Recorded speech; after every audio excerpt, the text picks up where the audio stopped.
What up? This is your boy, Agree to Disagree. And I'm coming at you with a little something different this time. Usually it's just me, but this time I brought a very, very special guest. Go ahead and introduce yourself. Hello, everyone. I'm Sha'Niece of the Big Auntie Energy Show, live show, and also Dating Over 30 Sucks, a podcast. Happy to be here. I don't know. That was a very interesting intro, but glad to have you here. I've been trying to get you on this podcast for a very long time. So I'm glad I finally got you on here. And it's going to be great to get a female perspective on different things, because I've been on this channel talking about different kind of relationship stuff, talking about men, talking about women, and giving my viewpoint on things. So I think this will be good to have like a woman's perspective on things, and I really kind of want to dig into your mind, and I kind of just want you to kind of give an insight as to how women view certain things. And so I will do my best for my species. Yes. You're representing all women right now. All women. But there's no pressure. There's no pressure here. So we're gonna get right into the topics here. And so one of my first questions for you is, what do you think the biggest thing men are lacking that women are looking for in men? What do I think the biggest thing men are lacking? One area that I talk about on my podcast, and I think as we get older, it's about adaptability. Mm. Women are looking for men who are adaptable, who are willing to try new things, that are not being stuck in some of those very traditional ways. Mm-hmm. And so an example would be therapy. Okay. I've talked about it before, but specifically with therapy, do I believe everybody needs to be in therapy right now? No. Mm-hmm. There are some people who they may not have any issue that they need to work through, mm-hmm. but I think it's important that men are adaptable to wanting to get help if they need it. So the idea of therapy, if I talk to a man and I'm interested in him, and I'm like, oh, so what do you think about therapy? Are you in therapy? I don't do therapy. I ain't crazy. Right. If I hear that, it's an instant no.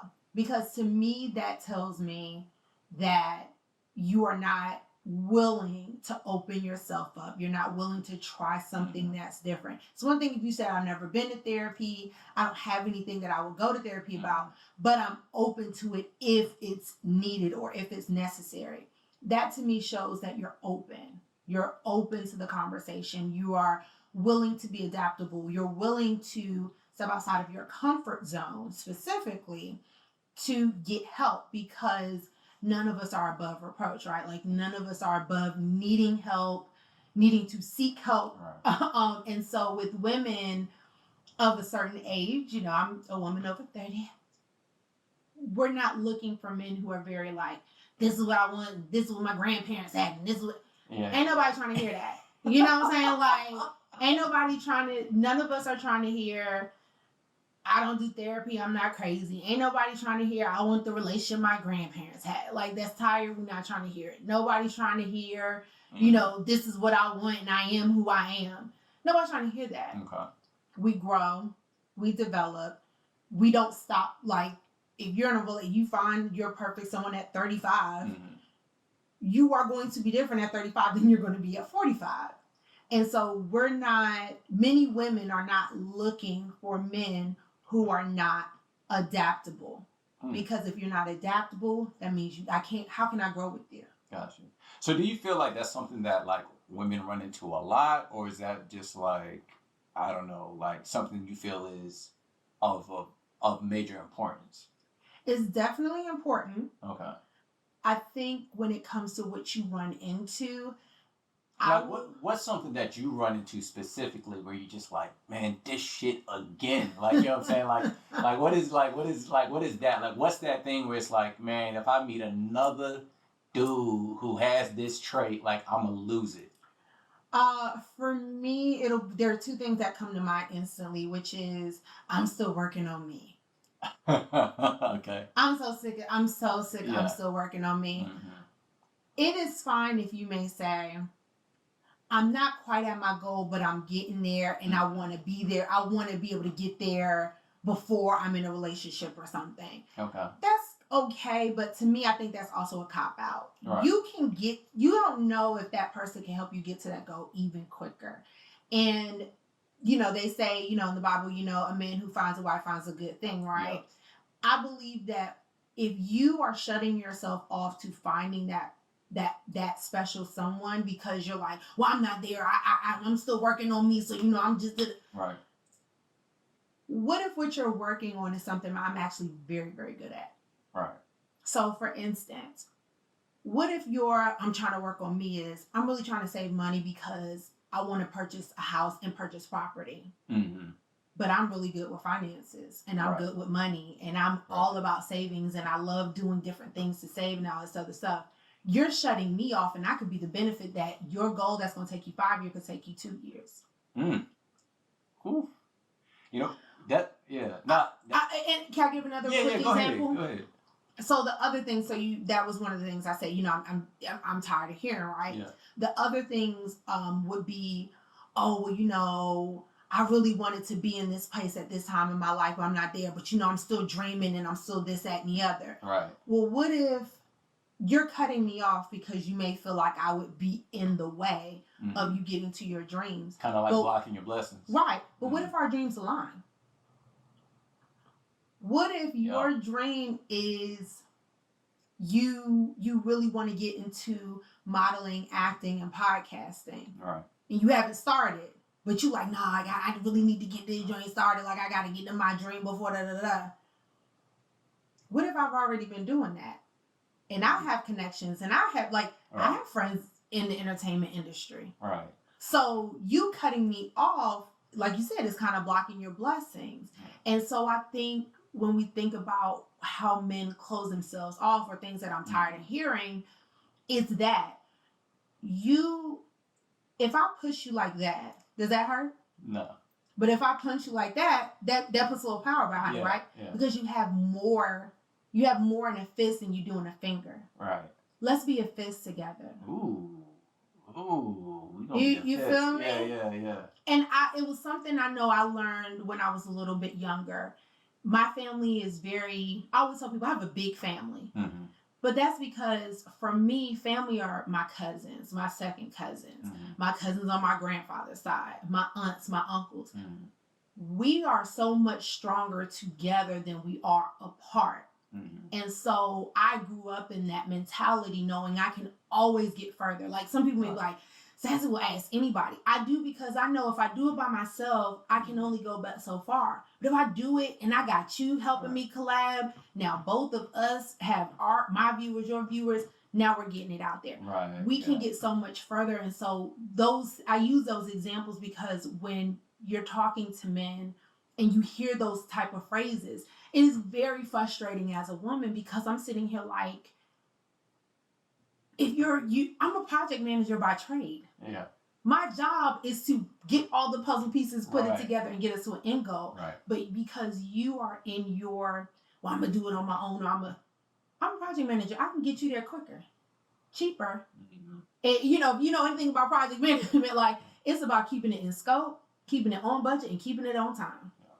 So those are the things, and I use those examples because with that, those are the things that I believe once you get a little older, those excuses, in my opinion, are very tired because I truly feel you are blocking your blessings, you are holding yourself up, and we could get probably significantly further together than we would if you keep doing it by yourself. Mm-hmm. That it's interesting you say that. And I didn't mean to hit you like that. No, I didn't hit you hard, but no. But have you ever seen that show, The Ultimatum? I know what show you're talking about, but I didn't watch it. You didn't watch it. All right. So the interesting part about that is that show is, for those who aren't familiar with the show is about giving your partner an ultimatum and it's like either you marry me or we're done, right? And that's the ultimatum. And the one reason that all the guys gave for, not wanting to get married is like, I'm not where I want to be yet. Really? That was like the go-to answer for the guys. It's like, well, the reason I don't want to get married is because I'm not where I want to be yet. And I'm glad that you said what you said, because I couldn't agree more. You may never be where you want to be at, because even when you think like this is the point, it has to be further. Because that happened to me. I thought like, oh man, once I get here, I'm gonna be good. But then I got there, and I was like, man, I need more. You know what I'm saying? Like, you think about salaries, ain't you? Well, not. Oh, okay. Salaries are always the easiest one. It's like, man, I remember when I was like, man, if I was making like this, I'd be good. You like, see, now I need to be making like outside of inflation, right? But you just, even when you get it, like I get my paycheck now and I make good money, and I still be like, see, I really need to be making like $100. It's never, Like I remember when I was like, man, if I get $20 now, I'm gonna be great. Now I'm looking like $20 ain't shit. You know what I'm saying? So it's like, but no, like to your point, I think a lot of people think like, oh, I have to be like completely put together before we can start this relationship, and that's not true at all. Mm-hmm. Can I ask you a quick question? Go ahead. With that, did the guys, did they share what that goal was with their spouses, and they felt like the women or the they specifically spoke on finances. As far as like not being where I want to be yet, and that's what they talked about. And but their combined finances probably haven't shrunk. Maybe I'm thinking too deep. Sorry. No, but that's a good point, and that's kind of the point I want to make with it is, you know what? But see, that's the thing is like, which is funny because a lot of them were cohabitating, which is, you know what I mean? They're living together, they're splitting the bill, so they're saving money in that aspect. But at the same time, you guys are, this is what's crazy is because it's like you cohabitate with this dude, y'all living together, y'all doing everything together, y'all, you know what I mean? You're basically partners in every form and fashion. Why not, if you love this woman, why not take it to the next level? So, you know what I mean? That whole saying of like, oh, well, I'm just not where I want to be. It is and the guys admitted this at the end, like it was a bullshit excuse. Just, you know what I mean? It was just something that they were saying. And for some of them, it was another reason. It's like, nah, actually, like the real reason is because you nag too much, or you argue too much, or you're too combative, or so it actually ended up going further than that as to why they don't really want to get married. But it's funny they were using this, kind of like excuse as to like, why they couldn't get married, but like that really, that's like really like what it, you know what I mean? Yeah. So, but trying to save like. It sounds like even trying to save feelings of like, right? If I really told you what it really is, but the thing is, they want to make it about them, right? They're like, no, it's not you, it's me. It's me, right? So that's the new it's not you, it's me is I'm just trying to get my, you know what I mean? Can I tell you something very interesting about that? Is that I actually had the balls to tell someone, I'm like, it's actually not me, it's you.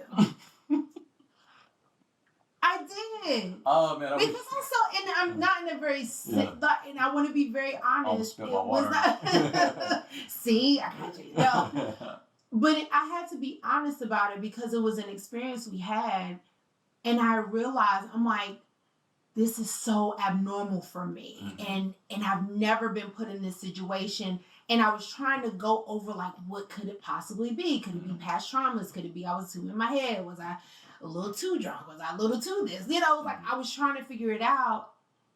And then when I had to be honest with myself, and I'm like, the reason why this happened was because he didn't do X, Y, and Z. And you know that those are things that would trigger these type of responses. But it kept happening. And I'm like, I started to see the pattern, and I realized I'm like, it's not me. It's actually you. Right. So, but I told this person that because I'm kind of rude too, but to your point of digging deeper, right? We initially just assessed it as like, oh, just a bad experience. We had a bad night, whatever. It is what it is. But it was like, no, what it really was this, and it was this, and it was this, it was that. So I feel you about being able to take those self-assessments and really digging deep, because to me, that's such a surface thing to ask, right? Like, oh, I'm not where I'm at. That's so so general. Gotcha. All right, so you talked about adaptability, and you kind of talked about like guys who like making excuses, pretty much. What other things do you feel like women are looking for in men? And the reason I'm asking this is because a lot of guys, they feel that there's a lot of noise in the space where it's like they feel like, oh, all women want are the 3 6s, right? 6 figures, 6 feet tall, 6-pack abs.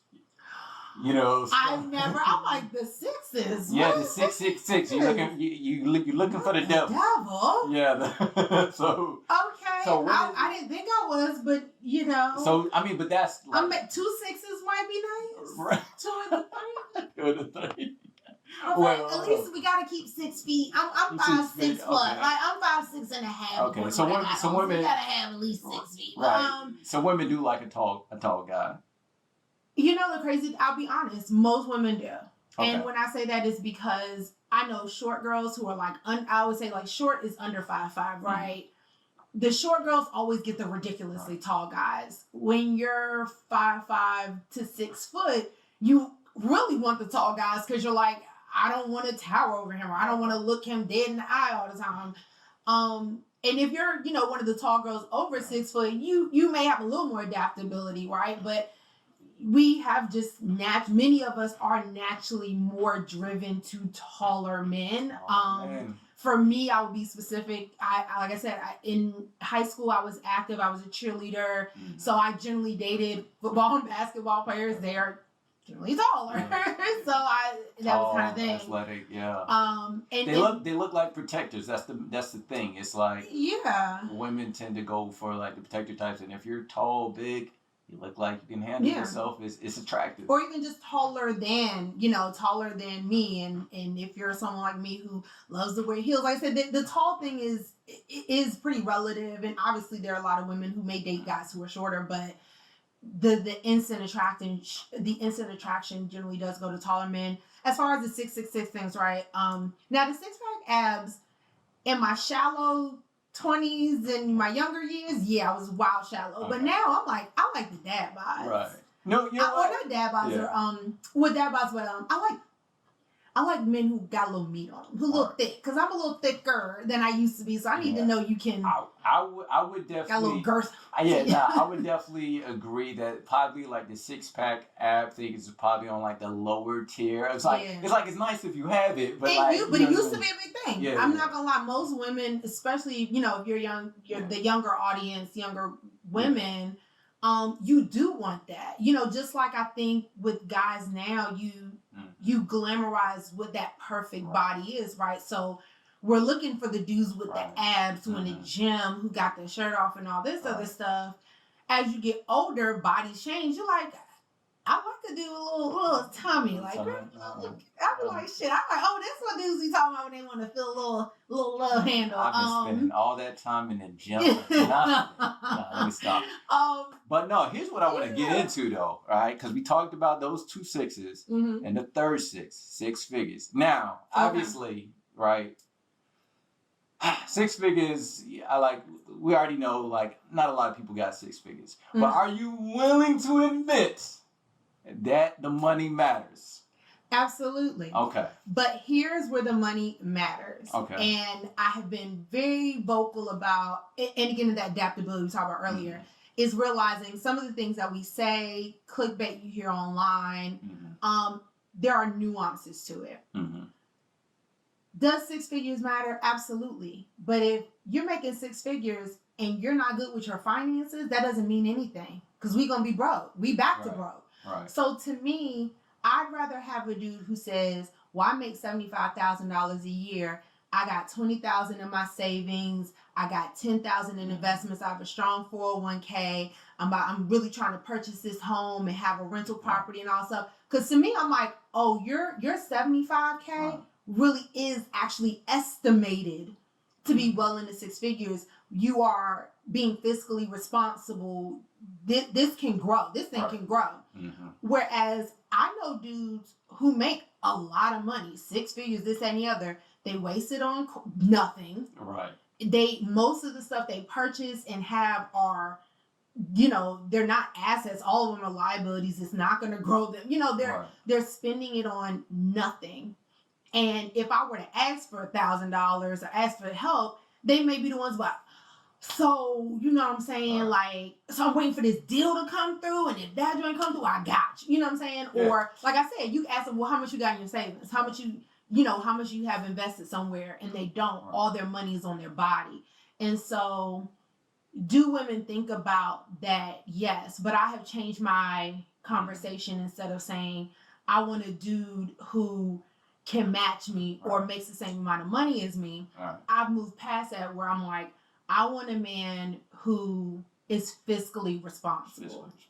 Yeah, and honestly, like, I feel like that six-figure number is really, it's just a number that really sounds nice. You know what I mean? And everybody, like, I ain't even gonna lie, like, that's like what I'm aiming for. Like folks make six figures in New York and got roommates. Yeah, folks make six figures out in LA, living in the hood. Like, right. Yeah, and it's like, that's just kind of like that nice little number, like, six figures, blah, blah, blah. And honestly, like, what I think, like, women, like, just really want is someone who can bring stability. Yes. Someone who can, you know, they can take care of themselves and they're not out here hurting. You get what I'm saying? And they just can be able to take care of shit. Mm-hmm. You know what I mean? Like, you talked about it with the height. You're right. Feeling safe. I want to be able to feel safe. I want to be able to feel safe. Mm-hmm. and financially safe. Right. Most people, when you hear people who are divorced, right. I think they said one of the top reasons people get money. divorced is money. Yeah, I think it's money, sex, and then I think it's something else. But money is all they say the top reason. Yeah, money is like the most people. Yeah, I think it's like money, sex, and like cheating or something. But it's the top reason is because of money. Right. I hate to bring this up, but you have basketball players who cheat. Yeah. And they don't be getting divorced. Yeah, that's true. Michael Jordan said what? It was cheaper to keep her. It was cheaper to keep her, yeah. It was cheaper for him to stay married till the kids were 18 or whatever, whatever the situation. Right. It was, you have these people, but why do some of them stay? Right. Because they're like, financially, it's working, or financially, I am secure. Yeah. And you have to weigh those pros and cons. Listen, so the money helps. I'm not saying money can make you can allow you to cheat, but I say that to say most women will leave a broke dude who cheats versus women who are going to leave a dude who financially secure and financially taking. And I want to be specific with financially taking care of them. We see a lot of men, powerful men like Diddy talk openly about it. Yeah. They said Magic. We saw with Kobe, God rest his soul. But we know that when you have that financial stability, regardless of the commas, that is going to be more attractive than just saying six figures. Yeah. I mean, well, you don't agree? We agree to disagree? No. I put it like this, right? Would you rather get cheated on by a broke dude or a rich guy? You know what I'm saying? Like, you if you gonna get cheated on, you might as well be rich. You know what I'm saying? Because when it was the future thing, you trying to cry in a Honda or a Maybach or something like that, right? Like, I'm like, technically, I don't want to cry in either. And that's why I want to be very clear. Like, you gonna be like, if I'm like, look, as long as I got money, I can cheat on my girl. Right. No, that's not true. You can still get punched in the face, right? Like. You're like, I feel so sad, but this is really nice living. Right. He was like, this is so bold. This is so, damn. Like, he was going on a trip on his car. That nigga ain't shit, but damn. Right. He was like, ooh. Damn, this jewelry look nice. Done, money. Hard. And hard to stay mad at it. Yeah. Money, fiscal responsibility and having that security, it can get you further. Mm-hmm. And I will be honest, it can get you further with women. It can get you further with your partner than being someone who is not fiscally responsible, someone who doesn't have money like that. and is not providing anything else, right? So. Right. Okay. So, the reason I wanted to touch on all of these topics is because the men we talk about, right? The men who are 6 feet tall and above. The men who got this, six figures, getting the money, all that good stuff, right? Thick body. Thick body, you know what I'm saying? All that stuff. And let's say they have great personality too. They got game, right? Okay. As we know, there's not a lot of those guys around. Yeah, I mean, There's it's tough. There's not a lot of those guys around. And so, can we be specific? Is not a lot of the ratio for black men to black women is very tough. It's extremely tough. Yeah, I just want to be specific because outside of our race, that's not a problem. Right.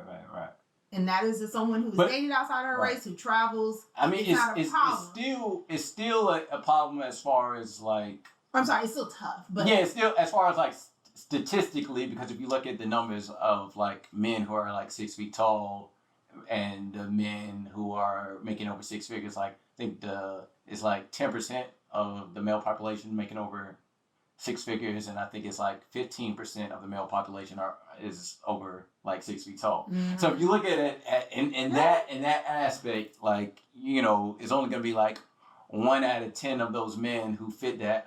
So you just trying to say you're above it all, huh? Then I ain't even gonna go there.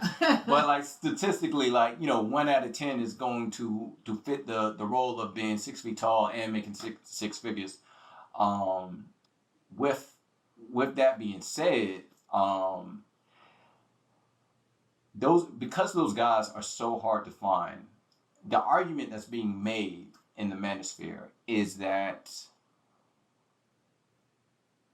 women should share those men. Now, we gonna get into this because I made a video about Fresh and Fit, and their fans just went all crazy on me and was saying that women, they just been sharing men since the beginning of time and all this other bull crap and blah, blah, blah, blah, blah. And men, sultans always had hordes of women and blah, blah, blah, blah, blah, right? The top men get all the women, right? And so my thing is this.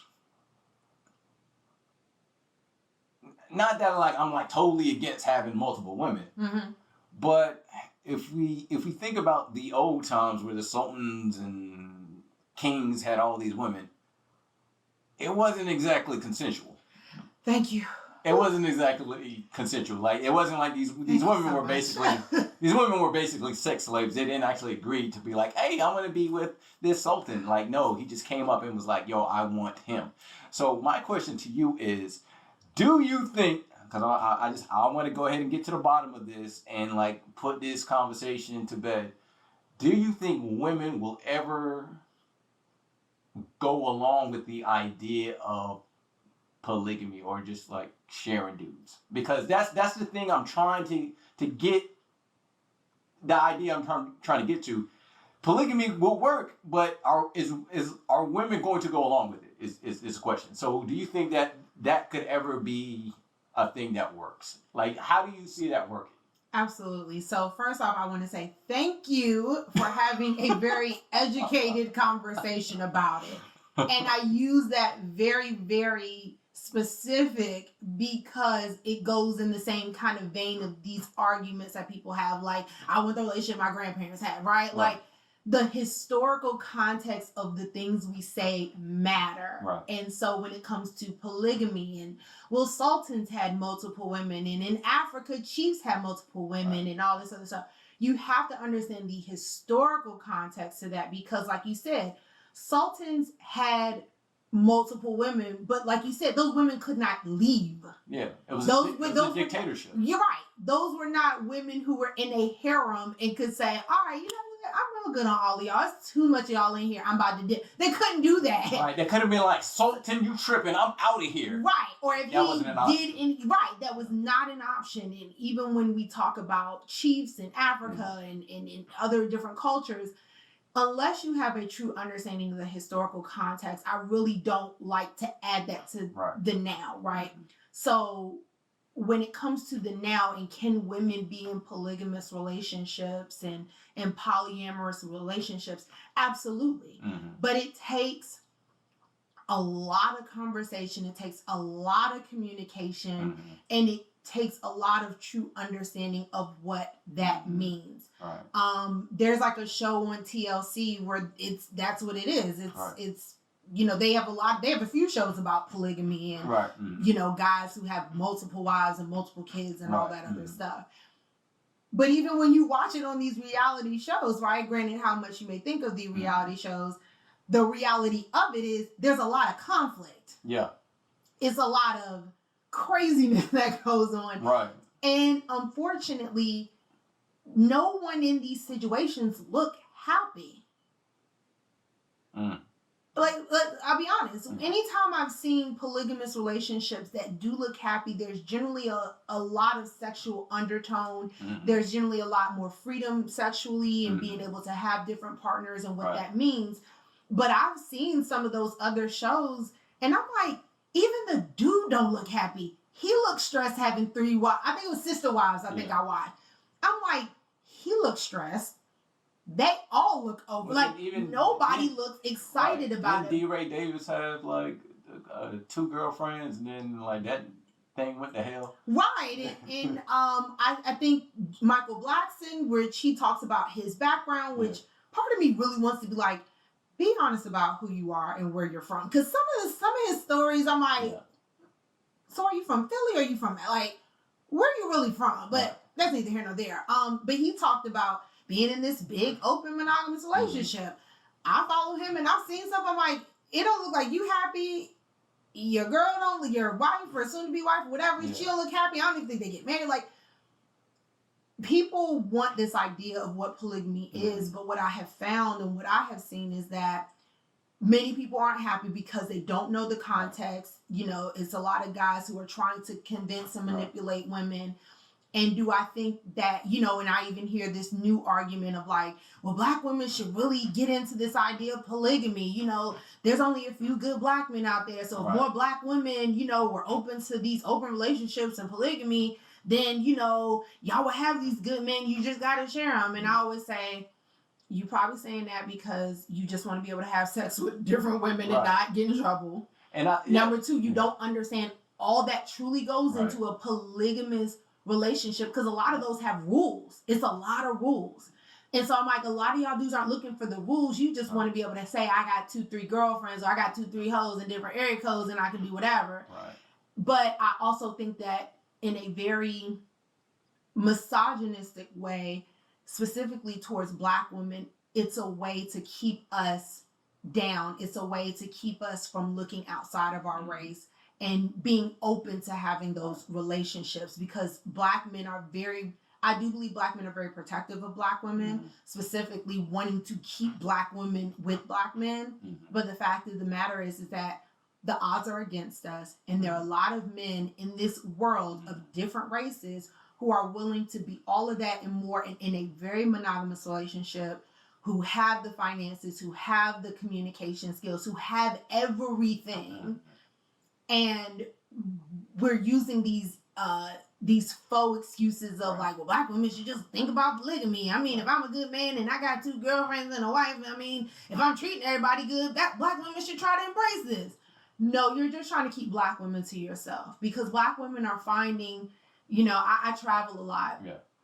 I don't have any issue when I step outside of this country finding men of all different races who find me appealing, attractive, and they're not looking for polygamous relationships. And so sometimes I do believe it's a way, when these type of conversations come up, which I do generally hear them primarily from Black men, is a way to keep Black women constrained.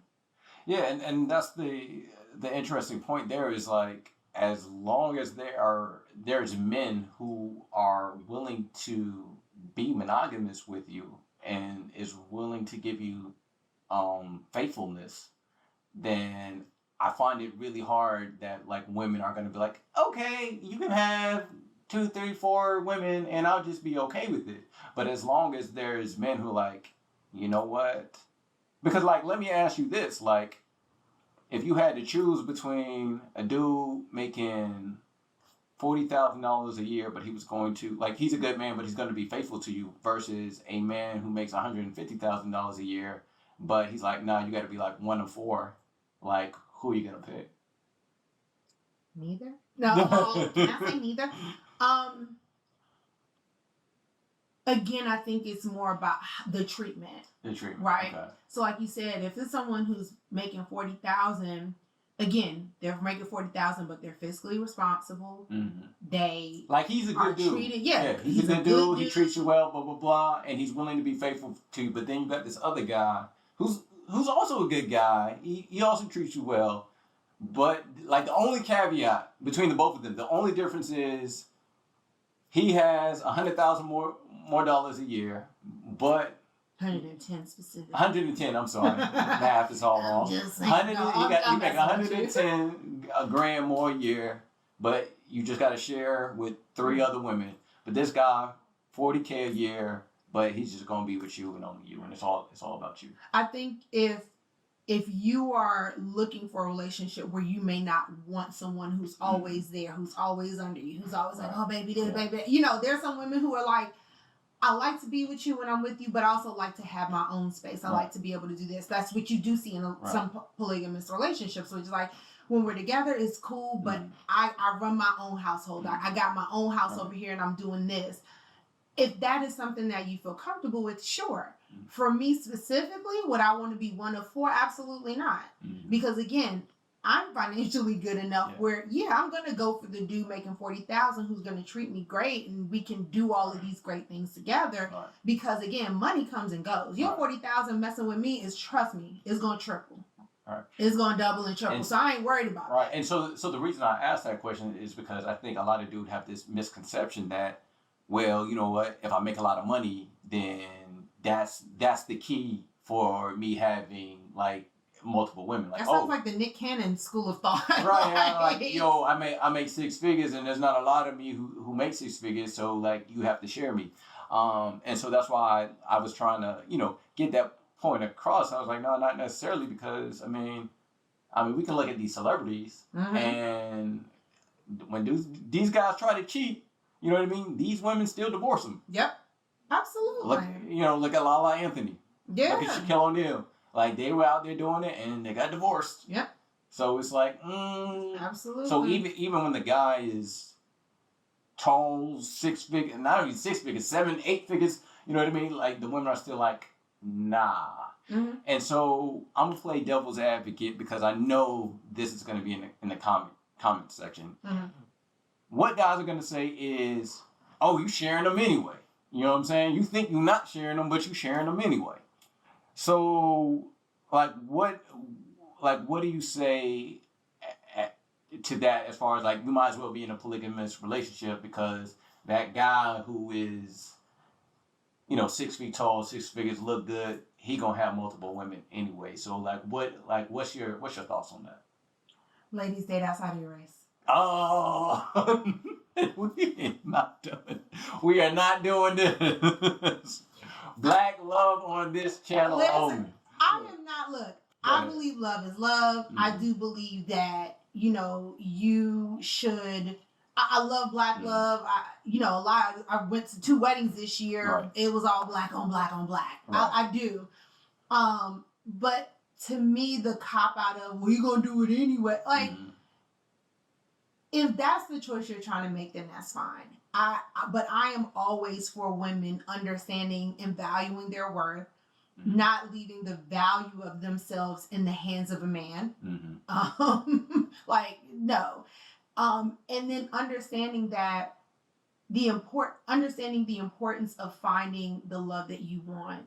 And if, like you said, with the odds stacked against us sometimes, specifically as Black women here in America, we have to be open and willing to find love that could be in different shades. I'm not saying they got to be white. Yeah. They could be, there's someone in my travel group that I follow on Instagram.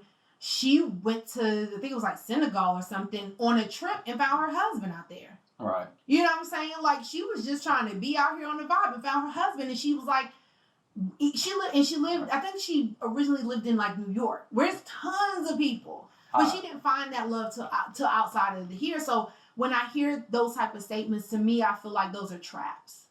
Mm-hmm. Those are traps. Don't fall into that trap. You can find the love you want. If he out here like, oh, he just gonna cheat, well, let him cheat on some other foolish girls. Right. You don't have, if that's not what you want, you don't have to have that. And you damn sure don't have to have it just because that's what this new social norm is trying to push to you. Okay. Now, so this wasn't on the docket of topics, but since you said date outside your race, we're gonna go ahead and talk about it. So the reason I want to keep going off of that is because I feel like, and I've seen this even in the manosphere where a lot of guys were saying like, you ain't gonna find no feminine women here, man. Go out the country, get your passport, go find a wife. All right. That's like the whole new talking point. It's like everyone just like, all black people don't date each other. So what I want to talk about is, why do you think that's what's going on with black people specifically? Because to me, and maybe I'm just in a bubble, but I don't hear white people saying, date outside your race. I don't hear Spanish people saying, date outside your race. Asian people, like they're a tight-knit community. Why are we having that issue within the black community? Because our black men are being jailed and incarcerated at a higher rate than any other race, because our black men historically have been lynched and killed at a higher rate than any other race. And again, I always like to bring it back to historical context, because you can't have these conversations honestly if we don't put the historical context into that point up. I'm just glad you brought that point up, because the reason I'm happy that you brought that point up is because when we talk about a large group of people being affected negatively, like, I don't like this idea of this, oh, you just got the wrong mentality. Like, no, the wrong mentality doesn't affect millions of people. We got to talk about the bigger issue here, which is a systemic problem, and that's not to make an excuse for mediocrity. No, but you gotta understand. Yeah, you gotta understand. It's much harder. As a black man, I understand that I have to work twice as hard to get to where my white counterparts are. Yeah, same thing with black women, right? But I recently saw that there are more incarcerated men in Mississippi than those there are more incarcerated men. Mississippi has the highest population of incarcerated men. Of course, we know that the largest majority of those incarcerated men are black men. Yeah. So if I am a black woman in the state of Mississippi right now, me trying to find a good man, a solid man, we ain't even talking about the 360s, right? I'm talking about a black man alive and breathing and not incarcerated. If there's only one or two in the neighborhood, then those type of conversations make sense, of like polyamory or polygamous relationships might make sense, because if Mississippi is jailing black men at that high of a rate, out in Mississippi, we could become extinct eventually. The numbers could put us to the point where it's like we would become extinct if we are solely waiting on the few black men who are not behind bars and probably, with extensive sentences. It's hard to find a good black man when we all getting locked up. Or where you're in a state where the majority, there are more men incarcerated than there are men on the street, right? So we have to look, again, the historical context. And real quick, and before people say, oh, well, y'all need to stop committing crime, black people are also the most falsely convicted, most falsely accused, most falsely convicted. The highest sentencing. Black people, black men, black people in general are always getting higher sentences. So it's not even necessarily we're doing anything wrong. Sometimes we just get locked up just cause. So it's not, so sometimes you can have the right mentality, but when you're in a situation where it's almost like no way out. And think about it, if you're in a state like Mississippi that's already incarcerating at what I personally feel the DOJ should be doing is investigating, but incarcerating at a ridiculous rate. And again, I don't want to go down the full rabbit hole of that, right? Which, can talk about resources and schools and all that stuff, right? But if you have these areas like that, when we talk about stepping outside of your race, it's about survival. Right. And when I say stepping outside of your race, again, I'm not saying you have to date white. Right. You may be dating Hispanic. You may be dating, Indian, like people from India. You may be dating brown and being able to keep that. Now, yes, you talked about it earlier. A lot of those cultures generally don't say that in the same nature that we do. A lot of, especially colonized area, like for instance, Indians, right? They're very big about, if you are going to date outside of your race, white is right. Black, never. Like that's not even close to being an option. And so you do have certain cultures and races that do feel that way. Not everybody. And so when you get into these conversations, it is very important, like I said, to keep the context, but it's also about survival. And so the reason why I always tell people, I'm an equal opportunity employer over here. I am open to dating outside of my race because number one, I travel. Number two, when I travel, I still generally meet more Black people. And when I mean Black, I mean, I was in Montreal last year. I went on a date with a guy who was Haitian. I was in Portugal. I went on a date with a guy who was from Mozambique. So when I say date outside of our race, I'm not necessarily saying date white, because I feel like that's what people hear when they hear as far as dating Black women dating outside of their race. Because when they hear, oh yeah, Black women, you should date outside of your race, what is the first thing you think about? You probably think about Serena Williams. You're probably thinking about Eve. You're thinking about our Black queens. Our so and you're thinking, talking about like the African American mindset. And it's interesting because I even see that with Africans. Like the Africans that I know here in America, they are tend to get married much quicker than my African American friends. And so I guess so with the understanding of the things that African Americans specifically, because I feel like our journey is unlike other Africans, which they face discrimination, but like specifically what we've been through is, and our journey is unlike here in America is unlike any other experience of people of color. Right. And the only other group, in my opinion, that has had it worse are natives. Right. Native Americans have been completely wiped out. I think African Americans are a very close second, and then I would definitely say Mexican Americans. It's funny you brought that up because I always give like Native Americans like number one because you don't even see them no more. I'm like, dang, bro. Native Americans were genocided, and that we have to realize that as Black people, we our plight is bad, but Native Americans not only have been genocided. If you look at the history of what has been done and what is currently the state of the Native American population, trust me, it will blow your mind. Like, as I started to learn more about it, it blows your mind. Watch Reservation Dogs. Great show. Yeah. Absolutely. Have you watched it? Reservation Dogs? No, I haven't. Watch it. Okay. Great show. But our plight is unlike any other, even when you look at the history of America in Mexico. If you look at the history of America in Hawaii. Right. Blew my mind with the history. But I use all that to say in context of the conversation of our plight is so different, but we also have to navigate it in a sense of survival. And so when you look at African American women dating outside of their race, dating someone who is Native, dating someone who is Mexican, dating someone who is Indian or something like that, that sometimes is our best survival technique, or dating someone who is African. Okay. Let me say this. So with the understanding of what the plight that we've been through, African Americans, don't you think, do you feel like we should get reparations? Yes. No, not reparations. I mean, yeah, but yes. But yes, but as far as when it comes to black people choosing other Black people, do you even to me, I feel like, do you feel like that black man should almost get the benefit of the doubt or get that second chance. So I'm gonna put it like this, right?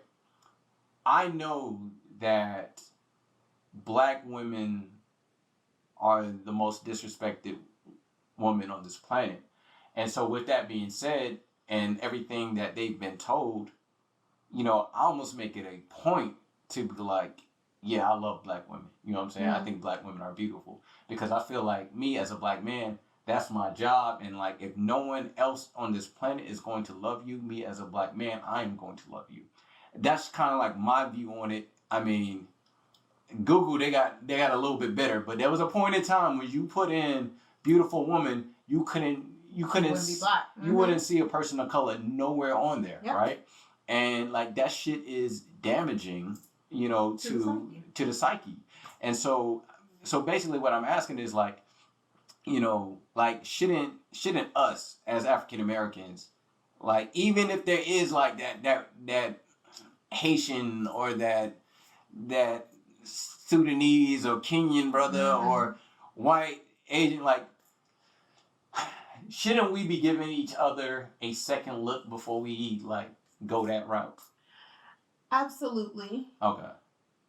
But here we go. We have to look at again what's in our household, right? So when we are looking at as a woman, as a black woman, I'll speak for all of us. Right. Okay. As a black woman, we're looking obviously inward, right? So what we see in our family and everything. And so naturally you are going to be attracted to what you see. Right. And for me, I grew up seeing very strong, very masculine, big black men. Right. All of my uncles, and that's just what I saw. And so when I look for that spouse or that person, that is there are certain characteristics I look for because that's what I always see. And it is generally going to be African American. Okay. The but comes in when outside of the historical aspects of being here, but because I travel and I enjoy traveling and I do date when I travel, it has opened my eyes to all of the different shades and what I saw. It's like, okay, that's great, but I'm seeing a few other things. I'm like, I like this too. You it's the exposure aspect of it. So I don't, and this is not for everyone, but I think the reason why I say, date outside of your race and do that is because I hate having a podcast called Dating Over 30 Sucks and having conversations with women, specifically black women who have bad experiences, who have trauma stories and who have this and are still trying to stick beside them. I'm going to stick beside them. It hurts me because I want them to find love and I don't want them to limit themselves within these borders or limit themselves by race or saying he got to be. I have a friend who was like, he got to be African, like he got to be a black man. I'm like, oh, okay, black, cool. Other blacks. She's like, nah, African American. I'm like, girl, okay, how that's, it's part of me is like, well, if it hasn't worked in 30 plus years, we might need to try something a little different. So look, like I feel what you're saying. Like I don't think we should like limit ourselves as far as our dating prospects go. And I'm not against interracial dating, but here's the thing that's sad to me. Like I'm afraid that we're pushing out the narrative that, girl, the only way you can find happiness is by leaving these African American men alone. And I've even heard that from men where it's like, man, you're never gonna find happiness with an African American woman. Go get, you know what I mean? Like I feel like, I don't know. We about to agree to disagree because I got a counter to that. Go ahead. It just doesn't sit right, and like it doesn't sit right with me that like our only answer is to date outside of our own culture. Like, you know what I'm saying? Like I grew up with, African American father, African American mother. I got African American sisters, and you trying to tell me that we can't like come together, we can't cohabitate, we can't love each other, we can't treat each other right? Like, just something got to be wrong there. So here is my disagreement or counter to that. Okay, agree to disagree. Is that you is Right. my kind of counter to that is you have to look at the context of it. And when I say that is one thing I've noticed, and the specific example I want to give is Emmanuel Acho has this tough conversations with the black men. He has this YouTube series. Right. And he had one on interracial dating, and he had two couples that were interracial. It was a black woman, a white man, a black man, and a white woman. And here's when it got really telling. I truly believe that a lot of the context and conversation was very, in a way, kind of rude and tough to the black woman who had a white husband. Yeah. You gotta watch it. That's just I was like, damn, why he going to smack at her? Yeah. Compared to the black guy who was dating a white woman. Yeah. But he asks this very interesting question, and he asks, well, what made you decide to? It was very interesting. A lot of the conversation he had with the black man who had a white wife or white girlfriend, a lot of his reasoning had to do with trauma and things that happened to him from black women. Now, whether I can't speak that, right? If you got bullied as a kid, maybe you was looking crazy. You was like, there's this funny meme about like some girls didn't like nerds because we was out here ashy, we was out here looking crazy, and now we done washed up and got some cute clothes, right? So, but when he asked the black woman about her white husband, it had nothing to do with black men. She said, well, what attracted to me was we had so much in common. I just love how he does this. And she talked about his characteristics, the person that she loved. That to me is love, girl, do you. Right. Whereas when you hear black men and they'll say those negative things, or the reason why they're with a white woman, like you said, you got to be a white woman because, man, black women nag, black women do this. To me, I'm like, you need to go sit with somebody. Who hurt you? Who was nagging at you? What did your mother do? What did your sisters do? What did these type of people do that brought you to this space?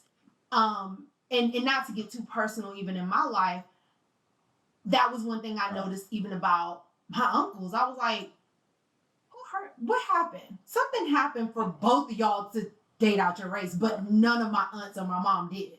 And so, but I noticed it's the way they talk about their father, or my grandfather, even though he passed, the way they talk about him, I'm like, well, it makes sense. Right.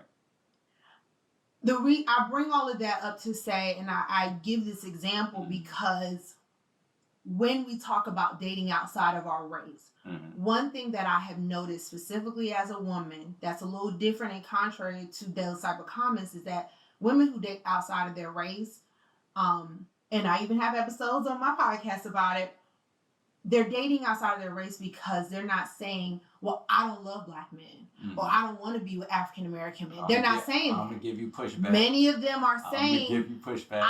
I dated outside of my, or I'm with a white man, or I'm with this other, someone outside of my race because they treated me well and they approached me a certain type of way and we just vibed and da-da-da-da. So I don't think I always say it kind of has to be about why are they choosing? Are people choosing just to say, because I told black women to do that because I'm like, hey, there's a lot out there. And if you're not happy in these type of situations, step outside of your comfort zone. Step outside. Consider stepping outside. Or I tell them, no, I'm like, step outside of your race. There's so many men out there. And it's not to say leave these black men here in America. I'm just saying, I say, go on a trip. Go to a country or a city you've never been in. I'm telling you, there's so much more outside than just what you're seeing here. Okay, so I'm gonna give you a little bit of pushback. Because so as far as like black women dating outside their race, and it's not having nothing negative to do with the black man, I'm gonna have to disagree. And I've actually just did a video on a black woman who was definitely talking down like, oh well, black men are this. And other races are so much better. Like that comes from a place of hurt. And, absolutely. And even on my YouTube channel, this is why I also have to push back. Because even on my YouTube channel, which hopefully you guys are watching right now, I have black women coming on, commenting, telling me how dysfunctional black men are. So it's like, so I don't think it's just men who have a negative or trauma response. Yeah, right? negative trauma response about their counterpart. I've seen it with black women as well, where it's like it's a hatred, like I hate you, like I'm disgusted by you. But the things that you're talking about, and even on both sides, whether it's negative or in the positive, I feel like that's behavioral. And so when I think about that, like, because you talk about like, oh, this guy treated me well, he did all this good stuff for me, he did this, he did that. Like, can't we get African American black men to treat black women like that?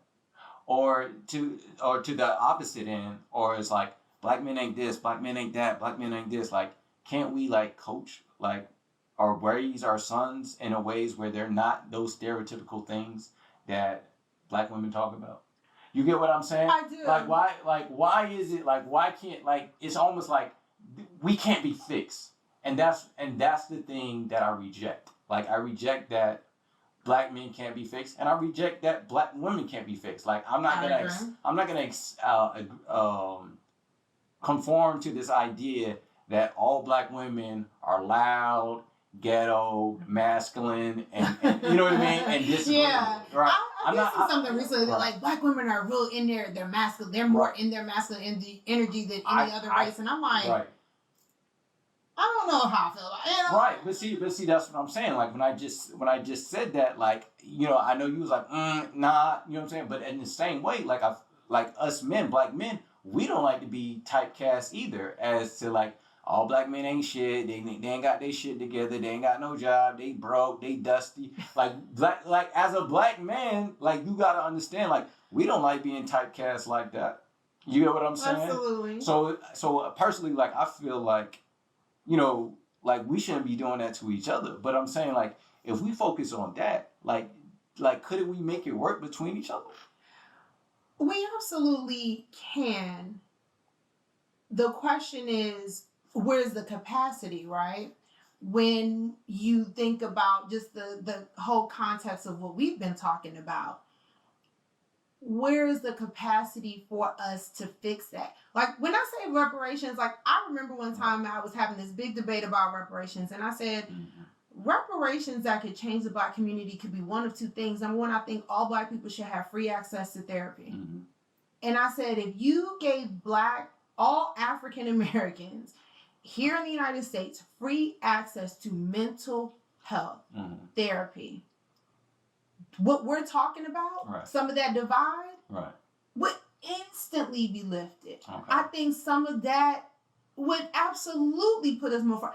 Future ain't gonna be the only one out here popping out kids. I'm be honest with you. Like I think if we had the ability to have free mental health care and to be able to break down some of those barriers, I don't think we would have as much incarceration because black men and our black sisters who are also incarcerated, free Brittany Griner,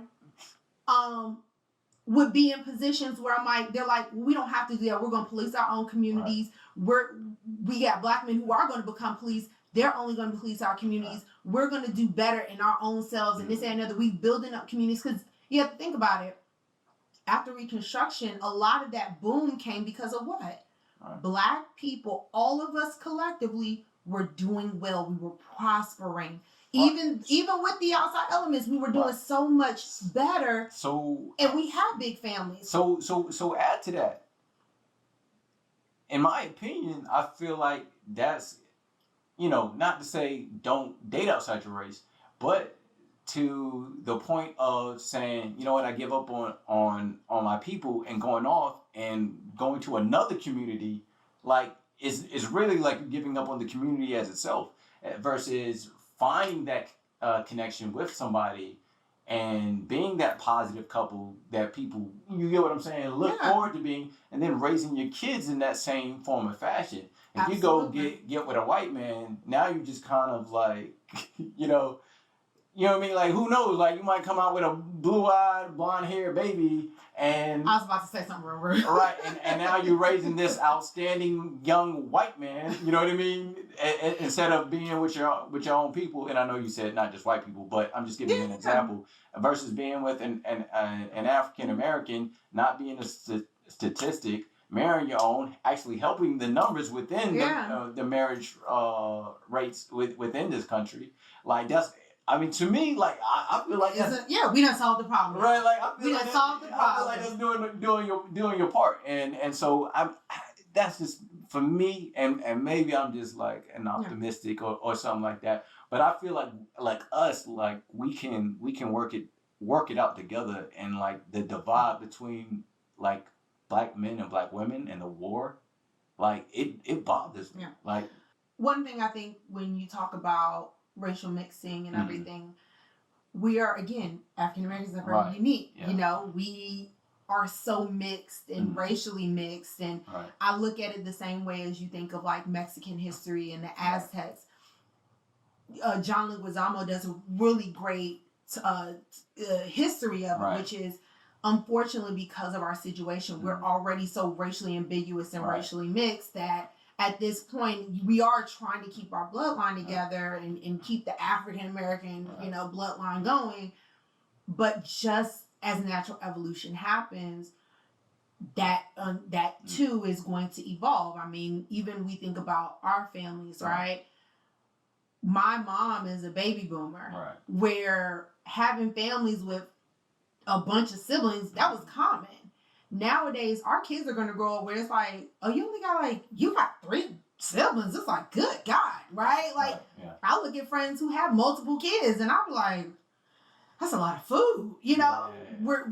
We've evolved. And so I use that as an example because I think with us, when we talk about interracial relationships or trying to keep, black love and all stuff, we just are evolving and we have more access, you know.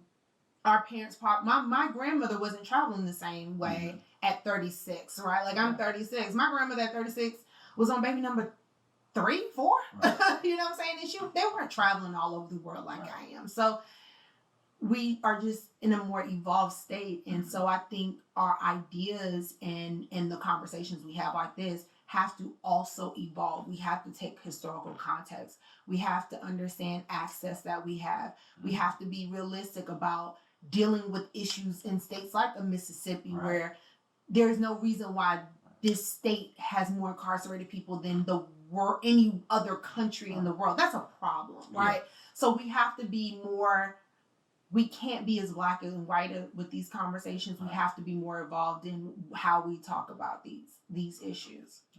Okay. I think you made some really, really good points there.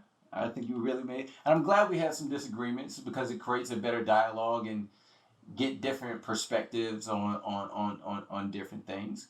We weren't even meant to go down this topic. Well, once we got on it, I said, man, you know what? I'm all about black love on this channel, so I was like, let's go ahead and I'm like, how I've always felt about that. Like, I've always been equal opportunity. Yeah, but you know what I mean? I mean, like, that's cool, but like, you know what I'm saying? Like again, like, go ahead, do your thing. Love is love. Love is love. But for me personally, like, and again, I know you ain't say just white, but it would take an exceptional white woman for me to take my eyes off of a black woman. I love you know it. What I'm saying? Like, that's just how I am, because I was like, man, like, it's something about us. We just, I don't know, like, because we've been through all the things that you talked about. Like, it gives me like a kind of pride, like, you know what I mean, like damn, shit, we been through all that shit, but we you know what I mean, we ain't done here. We still going, we still thriving. We got ways to go. As Kendrick says, we gonna be all right. Yeah, you know what I'm saying, we got ways to go, but we gonna be all right. And so that's kind of like where I am with it. But hopefully, I'm hoping, and I'm gonna end it on this. I'm hoping that we can find some type of middle ground where we can come together. If you gotta go find you, an African man or, someone else, whatever, then that's what you gotta do. You know what I mean? No one wants to be out here, old and alone. You know what I mean? Mhm. Back to your point about like, you know, dating over 30 sucks, which is a very great podcast. Might I That you add. graced us with. You Great. graced your presence. Right. So yeah, thank you for doing this show with me. I really appreciate it. Thanks for having me, and I would love to. I know you had other topics. I would love to dig into those too. Yeah. I know we didn't have enough time today. You know what? It's fine. It's fine. I thought we got some great content, and we got to do it again. Absolutely. All right. So before we go though, go ahead. Plug your stuff. We talked about dating over 30 sucks. I know you got the Big Auntie Energy Show. Talk about it real quick. Absolutely. So I've really dived into these two different media. So I have my podcast. It's called Dating Over 30 Sucks. You can follow it on Instagram and Twitter. On Instagram is Dating Over the number 30 Sucks. And on Twitter is Dating Over the number 30 SUX. And then I also do a live show on Wednesdays at 8 p.m. Eastern on YouTube, Twitch, and Facebook. And it's called the Big Auntie Energy Show. It is just a weekly show where I get online with some friends. Sometimes I'll be by myself and I talk about some trending topics. A lot of it is surrounding TV, movies, music. Of course, I get a little geeky and talk Marvel. And also sports. We're getting into football season. I am a huge football fan. So I will have the episode that you guys are on, we talked a little football. Yeah, we talked a little Baker Mayfield. Yeah. So, but yeah, I love being able to have that show because I can kind of talk about a little bit of everything. But the podcast is definitely more dating and relationship heavy over 30, and we have season 2 coming up. So after Labor Day, every Tuesday, new episodes. So you can find it on anywhere you listen to podcasts. Sha'Niece, you're the greatest. All right, I gotta do my outro. So this is all that we got for you guys today. Let me know what you thought of the video. What points did you agree with? What points did you disagree with? Leave your comments below. Let me know what you thought. And if you got anything out of this video, hit that like button. This is Agree to Disagree. I'm out.